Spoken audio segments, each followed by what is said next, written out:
अस्सलाम वालेकुम, welcome to my channel Asra के साथ diary. Today's topic going to be very interesting, जो कि है पोस्टमार्टम डिप्रेशन। ये पोस्टमार्टम डिप्रेशन है क्या? हमने तो भाई पहले कभी नहीं सुना। पहले भी औरतें बच्चे पैदा करती थी, पहले भी यही सारे मामला, लेकिन पहले तो वर्ड नहीं सुना। लेकिन अब आज के ज़माने में पोस्टमार्टम डिप्रेशन के ऊपर बहुत ही ज़्यादा एम्फोसाइज़ किया जा रहा है। तो ये है एक्चुअली क्या? तो लेट्स टॉक ऑन दिस के लोग क्यों हर जो है क्यों के बारे में इतना जो है डिस्कस कर रहे हैं सोशल मीडिया पे, और डिफरेंट ब्लॉगर्स, डिफरेंट यूट्यूबर्स क्यों इस चैनल पे चैनल पे जो है ना शेयर कर रहे हैं अबाउट पोस्टमार्टम डिप्रेशन। क्यों ये सारे डॉक्टर्स इतना एम्फोसाइज कर रहे हैं अबाउट पोस्टमार्टम डिप्रेशन।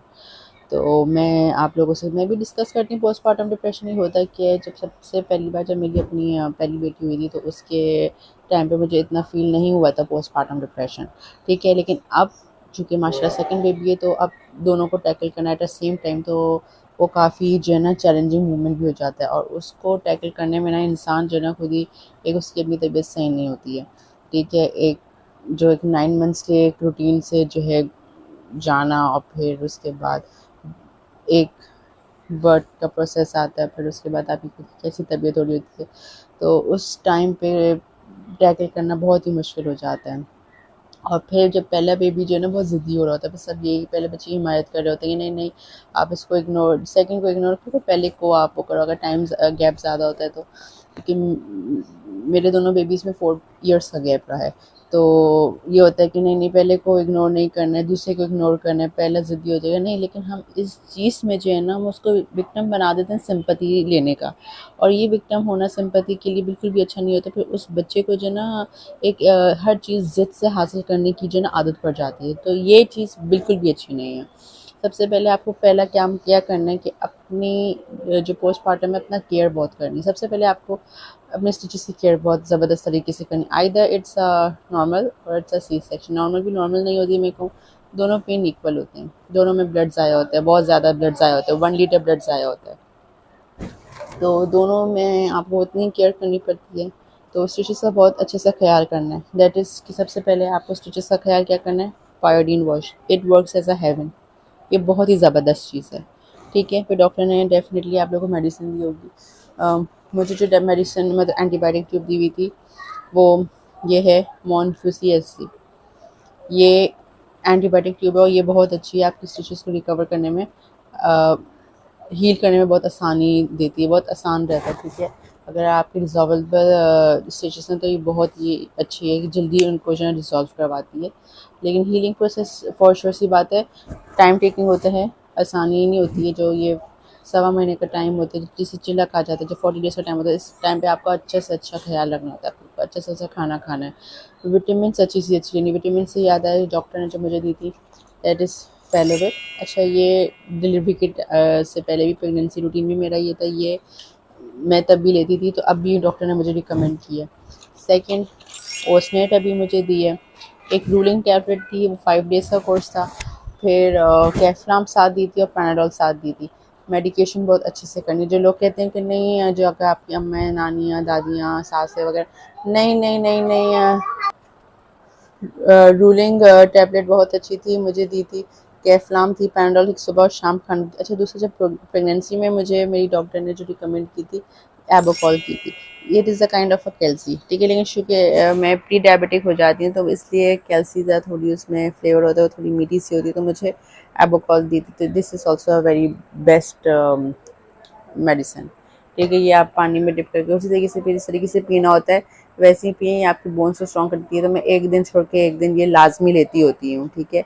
फिर उसके बाद इन ड्रॉप, ये हर वीक खानी होती थी ड्यूरिंग माई प्रेगनेंसी। लेकिन अब आफ्टर डॉक्टर ने मुझे ये चीज़ रिकमेंड नहीं की, लेकिन मैं अपनी तरफ से बता रही हूँ कि इससे बोन्स पे काफ़ी फ़र्क पड़ता है, और आप आप काफ़ी हेल्दी फील करते हो। तो ये आप लोग लें, मैं कहूँगी, सजेस्ट करती हूँ आप ये लें, और फिर महीने में 2 दफ़ा लें, ठीक है। इसको आहिस्ता आहिस्ता कम कर दें। अच्छा, ये जो वीडियो है, ये जो है मैं अपनी उसके ऊपर बता रही हूँ, जो मेरी अपनी एक्सपीरियंस रहा है, मैं आपसे अपना एक्सपीरियंस शेयर कर रही हूँ। अब ये नहीं है कि अगर ये इन ड्रॉप की कैप्सूल किसी को हर बॉडी डिफरेंट है, किसी को लाइक पहले किसी ने ली हुई है, उसको अगर नुकसान है, तो प्लीज़ वो ये टैबलेट नहीं ले। फिर उसके बाद एक ये टैबलेट थी, टैबलेट नहीं होगी, हाइड्रोजॉल। ये it is a best tube.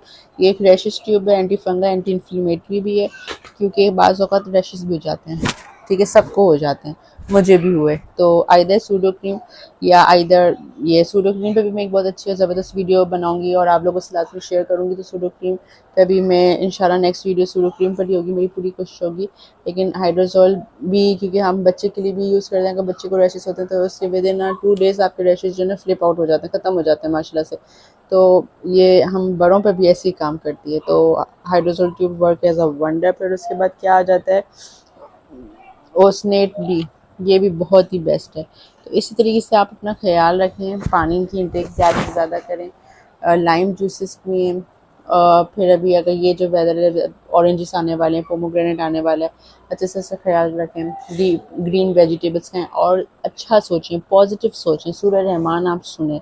और ये आपका स्ट्रेस लेवल, आपकी एंजाइटी को कम से कम करेगा, बिल्कुल डिक्लाइन मोड में लेके आ जाएगा। जैसे पता है गुस्सा हर इंसान को आया हुआ होता है, ठीक है, तो वो आपका गुस्से की जो शिद्दत है वो थोड़ी कम हो जाएगी। फिर उसके बाद जो है आप क्या करें, वॉक करें। गुस्सा आ रहा है, अगर आप बैठे हैं तो खड़े हो जाएं, खड़े हैं तो आप लेट जाएं, लेटे हैं तो आप गुस्सा आ रहा है, जैसे कभी कभी होता है ना, फ़ोन देखते देखते गुस्सा आ जाता है, बात के हम लेट के बात करें तो गुस्सा आ जाता है, तो आप खड़े हो जाएं, बैठ जाएं, आप फ़ौरन आप वॉक करना शुरू कर दें। तो ये चीज़ जो है ना आराम से हैंडल हो सकती है, हो भी हो जाएगी, ऐसी बात है नहीं हो सकती। सेकेंड थिंग, दिस थिंग, ये एक फेमिनाइन वॉश है। ये जो यूज़ करते हैं तो वो खुद जानते होंगे, जो नहीं करते मैं उनको रिकमेंड करूँगी। ये जो है ना अपने आप को इसके थ्रू बहुत क्लीन रखा करें। इसके जो इंग्रेडिएंट्स है बहुत ही ज़बरदस्त है। इसमें विटामिन B3 है, विटामिन B5 है, लैक्टिक एसिड है, इसमें एलोवेरा एक्सट्रैक्ट है।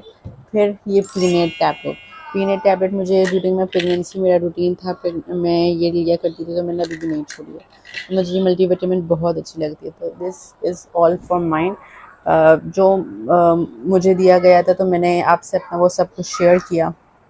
तो अब जो है आप लोग भी अपना रूटीन को बहुत अच्छा करें, बहुत अच्छा हेल्दी रूटीन करें, अच्छा सोचें, अच्छा पॉजिटिव सोचें, बच्चों को अच्छे से टैकल करें, ज़्यादा गुस्सा नहीं करना, उसको खुद ही कंट्रोल करने की कोशिश करनी। गुस्सा आए तो आप कोई तलावत छोटी सी कर लें, सूरह इखलास पढ़ लें, अलहम शरीफ पढ़ लें, आप बिलीव नहीं, आपका गुस्सा ही हो जाता है, ख़त्म हो जाता है। Second thing is not second thing, क्योंकि सेकंड थिंग क्या है, क्योंकि मैं बहुत सारी चीज़ें जो ना आपको बता रही हूँ, लेकिन और हर बात तो सेकंड थिंग ही कह रही हूँ।